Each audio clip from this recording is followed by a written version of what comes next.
டெல்லியில நடந்த 3 கொலைகளை பத்தி தான் இந்த வீடியோல முழுக்க பார்க்க போறோம்.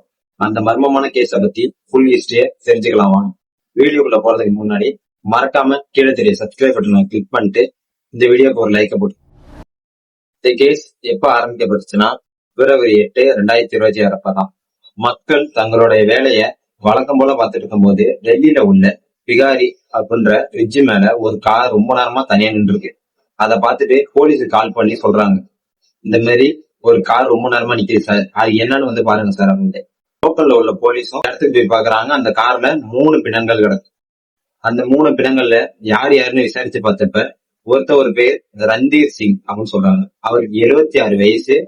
அவர் தான் இந்த காரோட ஓனர். அவர் தான் டிரைவர் சீட்டை இறந்து போய் இருந்திருக்காரு அப்படின்னு தெரியுது. இன்னொருத்தவரோட பேரு சிவநரேஷ் சிங் அப்படின்னு சொல்லுவாங்க. அவர் ப்ராப்பர்ட்டி டீலரா இருந்தவங்க. இவர் பின்னாடி உள்ள இருக்கையில இறந்து போயிருந்தாங்க. இன்னொருத்தவங்க யாரு அப்படின்னு விசாரிச்சு பார்த்தப்ப லட்சுமி தேவி. இவங்களுக்கு 40 வயசு ஆகுது. இவங்க ஒரு ஹோம் கேர் தொழிலாளி அப்படின்னு சொல்றாங்க. இவங்க தற்கொலையில இறந்து போயிருக்கலாம் அப்படின்னு பார்த்தப்ப அவங்களோட பேரண்ட்ஸ் இதை மறுக்கிறாங்க. இவங்க தற்கொலை எல்லாம் சாவல, இவங்கள யாரோ கொலை பண்ணியிருக்காங்க அப்படின்னு சொல்றாங்க இவங்க பேரண்ட்ஸ். போலீஸும் இதே ஒரு விசாரணையா எடுத்துக்கிட்டு அவங்களும் முழு விசாரணை ஆரம்பிக்கிறாங்க. அதுல சிசிடிவி கேமராவை செக் பண்ணி பார்த்தப்ப இந்த மாதிரி 4 பேர் இந்த கார்ல வந்திருக்காங்க. அதுல இப்ப 3 பேர் இறந்து போயிருக்காங்க. அந்த ஒருத்தவர் எங்க அப்படின்னு தேடி பார்க்கும்போது அவர் ஒரு சாமியார், போலீஸ் சாமியாரா தன்னை சொல்லிக்கிட்டு இருந்தவர். அவர் பேர் கமருதீன்.